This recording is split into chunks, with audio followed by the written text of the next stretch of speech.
For this section, I want to have a little chat about alterations, so we further understand what it is we'll be doing for the next several lessons. Before alterations, I want to explain one previous step to that, which is blocks or sloppers. I've seen both names used interchangeably. So, what is a block or slopper?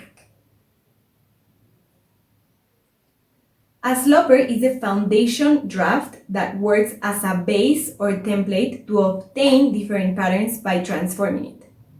This way, from the very same body's slopper, which is how we call the block for the upper portion of the body, we can develop a fitted button-up or a flowy tunic style from the same block or slopper by doing different styles transformation and without drafting a completely new pattern from scratch each time.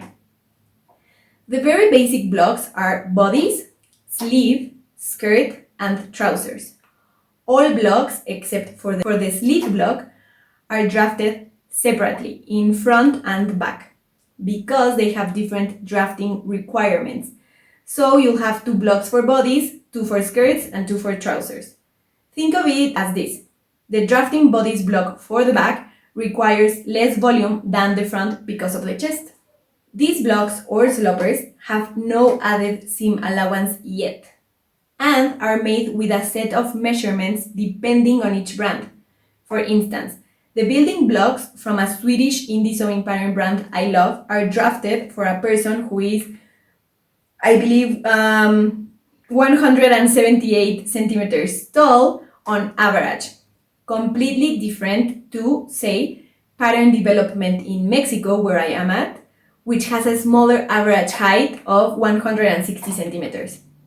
Same goes with the sloppers for teenage garments or for plus size. So each brand establishes their preferred measurements chart for their target audience, so they can develop sloppers for each size they will offer. Knowing this, you can understand why we fit differently across different brands, even if we try the same size. Now that we know what a slopper is and why we need a base draft to transform it into different styles, we can talk about pattern alterations. For this class, we will use the pattern provided as a slopper to do simple modifications to create different styles.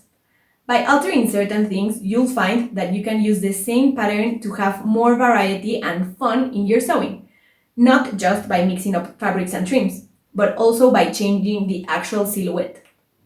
This skill will enable you to transform patterns into new styles without having to draft on your own blocks or sloppers. To do any sort of alterations, my advice always is do a sample of the original and unaltered pattern first. Try it on, see the things you want to change. How is the original design fitting you? Exactly where is the underarm curve landing on your body, for example, and all those details. So you'll make better alterations because you already know how the unaltered version turns out. Now, if you've seen some of my other classes, you know by now that I am a firm advocate of retracing my sewing patterns. This is because if I wish to do a different size from my own or for a loved one or any other pattern alterations to create a different style, I can easily retrace to do such things. Otherwise, if I cut directly onto the assembled pattern I already printed and I want to do an alteration, all my efforts of printing and assembling will have to be repeated. So always trace. In this class, that tip will prove itself very, very useful, so we can alter away as many times as we want without constantly printing. Now that we fully understand why alterations work from a base pattern to create multiple styles, let's move to the next lesson for our first style alteration, which is cutouts.